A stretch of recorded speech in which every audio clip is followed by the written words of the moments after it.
নির্বাচনের মৌসুম এলেই চারদিকে আলোচনা, বিতর্ক আর নানা ধরনের গান ও স্লোগান ভেসে আসে। ঠিক এমন সময়ই জনপ্রিয় সঙ্গীত শিল্পী আসিফ আকবর প্রকাশ করেছেন একটি গান, যেখানে উঠে এসেছে ভোটাধিকার, জনগণের শক্তি আর গণতন্ত্রের গুরুত্ব। এই গান শুধু বিনোদনের জন্য নয়, বরং এতে লুকিয়ে আছে এক গভীর সামাজিক বার্তা। গানের কথায় দেখা যায়, ভোট মানে শুধু ব্যালট বাক্সে সিল মারা নয়, ভোট মানে নিজের অধিকার, নিজের ভবিষ্যৎ নিজেই বেছে নেওয়া। আসিফ আকবর তার গানের মাধ্যমে সাধারণ মানুষকে স্মরণ করিয়ে দিতে চান দেশের মালিক জনগণ, আর সেই মালিকানা প্রকাশ পায় ভোটের মাধ্যমেই। গানটিতে আবেগ, বাস্তবতা আর দেশের প্রতি ভালোবাসা একসাথে ফুটে উঠেছে।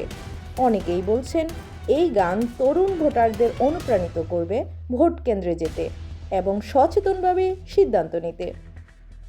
সব মিলিয়ে বলা যায়, আসিফ আকবরের এই গান শুধু একটি সঙ্গীত নয়, এটি একটি বার্তা, একটি ডাক, নিজের অধিকারকে সম্মান করার আহ্বান।